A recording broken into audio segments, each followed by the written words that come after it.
Have you ever had the eerie feeling that someone was pulling your strings without you realizing it? Maybe you agreed to something you didn't want to do. Maybe you started doubting your own memory. Or maybe you found yourself trusting someone almost instantly, even though deep down, something felt off. That's not an accident.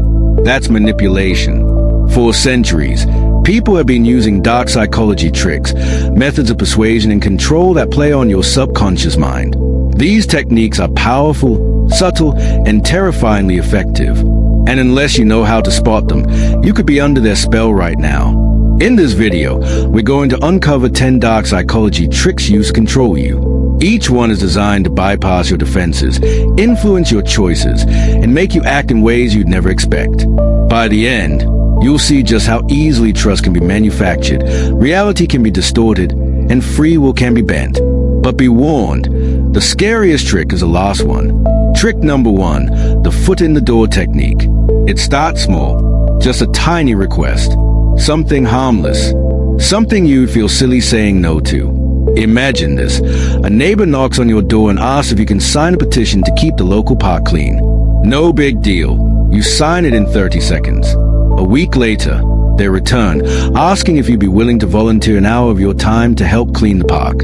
And soon after, they ask if you'd be willing to donate money to the cause. What happened? You started with a signature, but ended up giving time and money. This is a foot-in-the-door technique, one of the most powerful tools of manipulation. Psychologists Jonathan Friedman and Scott Fraser demonstrated this in a famous experiment in 1966. They asked homeowners to put a small sticker in their window supporting safe driving. A few weeks later, they returned, asking the same homeowners to place a giant, ugly billboard on their lawn. Amazingly, people who had agreed to the tiny sticker were far more likely to say yes to the billboard. Why?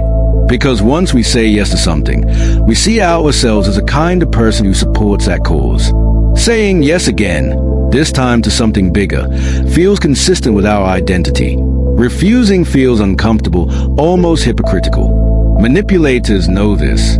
They start with something small, a favor, a question, a tiny commitment. Before you know it, you're knee-deep in obligations you never would have agreed to outright. The scary part? This trick isn't just used by salespeople or activists. It shows up in toxic relationships, cults, and even politics. The first step always feels innocent. The danger lies in what comes next. Trick number 2, gaslighting. This one is sinister. It doesn't just influence your choices, it warps your reality. Gaslighting is when someone manipulates you into doubting your own memory, perception, or sanity. The term comes from a 1944 film called Gaslight, where a husband dims the lights in their home and denies it, slowly making his wife question her mind. Here's how it works in real life. You remember someone saying something cruel, but when you confront them, they insist, "I never said that." You're imagining things. You notice clear evidence of their mistake, but they flip it back on you. You're overreacting. You're being dramatic. Slowly, you begin to distrust your own thoughts. Gaslighting is a favorite tool of abusers and manipulators because it makes the victim completely dependent. When you can't trust your memory, you turn to the manipulator for the truth. It's psychological imprisonment. The most chilling part? Gaslighting often starts subtly. Little denials, small twists of words. But over time, those seeds grow into self-doubt so strong that the victim feels powerless. If you ever walked away from an argument thinking, "Am I losing my mind?" That's gaslighting in action. And the longer it goes on, the harder it is to break free. Trick number 3, love bombing. On the surface, this one feels good. Too good. It feels like falling into a dream. Love bombing happens when someone showers you with excessive praise, attention, and affection, far beyond what's normal. They text constantly. They call you soulmate after 2 dates. They make grand promises of forever. It feels intoxicating, even addictive.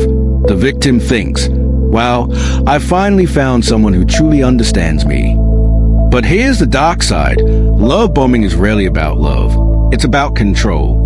By overwhelming you with affection, the manipulator builds fast trust and emotional dependency. Once you're hooked, once you crave that attention, they begin to withdraw it. Suddenly, the person who adored you becomes distant or critical. and you'll do anything to get that love back. This cycle, overload of affection followed by withdrawal, is a powerful form of emotional conditioning. It's used by narcissists, abusers, and even cult leaders. Psychologists compare it to addiction. The high of love bombing is followed by a painful low, making the victim chase the manipulator's approval like a drug. The scariest part? Many people mistake love bombing for real intimacy. By the time they realize it's manipulation, they're already emotionally trapped. Trick number 4, the scarcity principle. What's the fastest way to make something irresistible? Simple, make it scarce. Think about it. You see a product online with the words, "Only 2 left in stock." Suddenly, you feel a rush of urgency. Even if you didn't plan to buy it, you don't want to miss out. That's scarcity at work. Psychologist Stephen Wirtschel and his colleagues tested this in the 1970s. They offered participants 2 jars of cookies, one with 10 cookies, one with just 2. Guess which cookies people rated as more desirable? The ones in the nearly empty jar. Same cookies, different perception. Scarcity is powerful because it taps into our survival instincts. When something is rare, we assume it's valuable. We fear missing our chance. Manipulators exploit this constantly. Marketers use limited time offers. Influencers claim only a few spots are available in their programs. Even in relationships, abusers create scarcity by withdrawing affection. "I'm not sure I can keep doing this unless you change." The scary truth? Scarcity can override rational thought. Instead of asking, "Do I really need this?" our brain screams, "Don't lose it." And once urgency kicks in, we're far more likely to comply. Trick number 5, the authority effect. Imagine you're in an elevator. A man in a crisp white lab coat tells you to press a button that doesn't seem to do anything. Would you do it? Most people would, because of one thing: authority. Humans are wired to obey authority figures, even when it goes against common sense.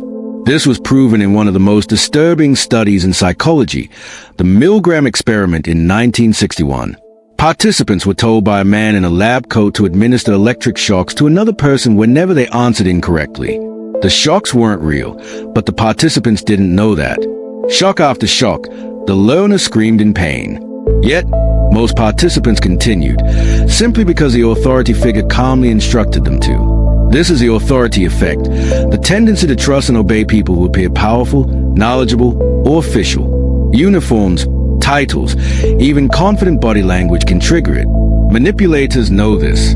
Scam artists pose as police officers or government officials. Companies hire experts to endorse products.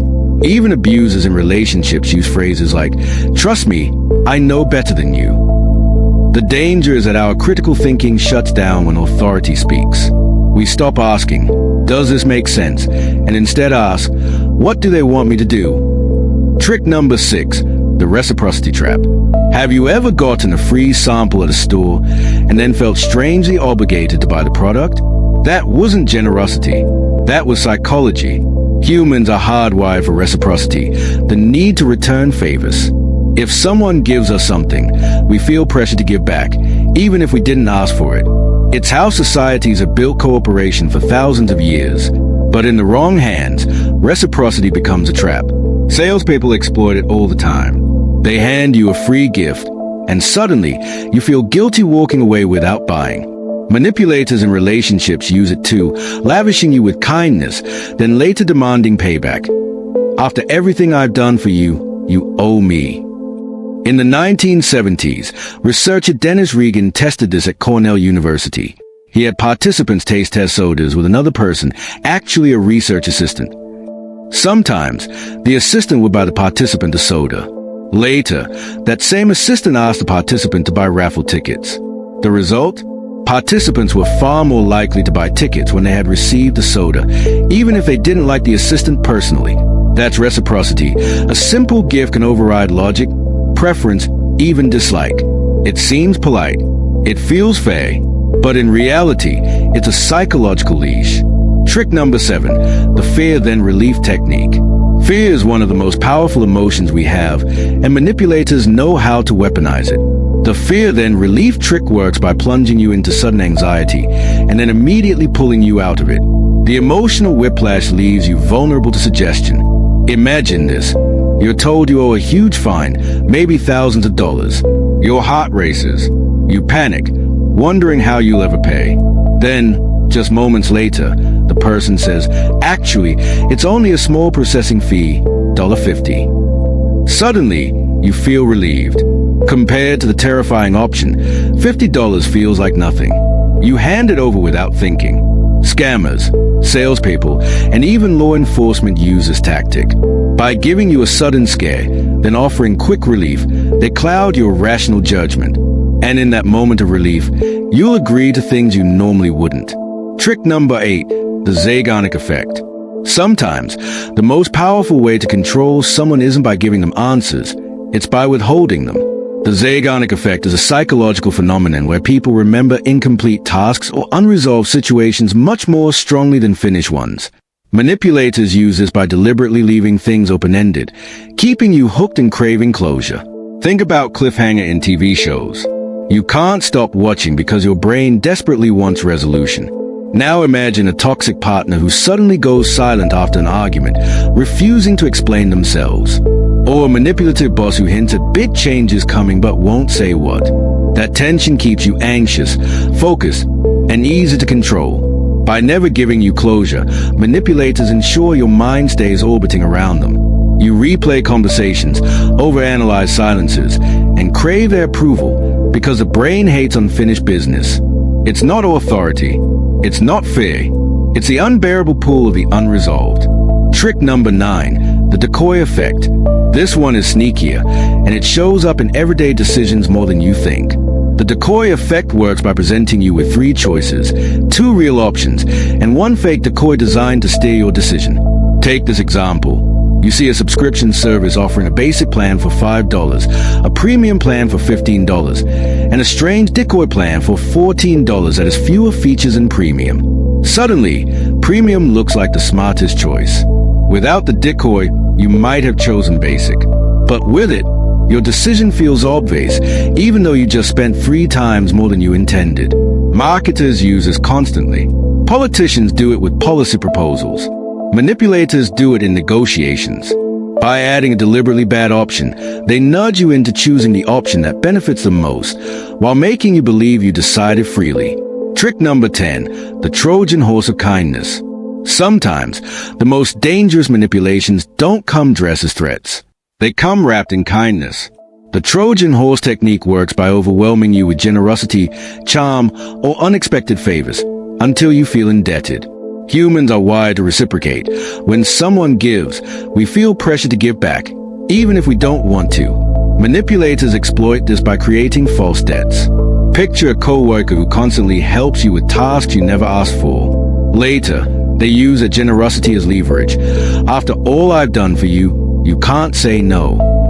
Or think about con artists who hand out free gifts on the street, then guilt you into buying something. The trick is subtle because kindness disarms us. We don't see the strings until they are wrapped tightly around us.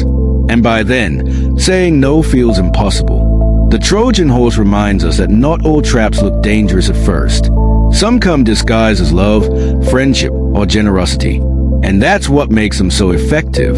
Keep in memory that dark psychology isn't just about sinister masterminds or criminal manipulators. It's about everyday tactics that ordinary people use, sometimes without even realizing it. The truth is, these tricks, gaslighting, emotional manipulation, the foot in the door technique, love bombing, fear then relief, the Zeigarnik effect, and even the Trojan horse of kindness are everywhere.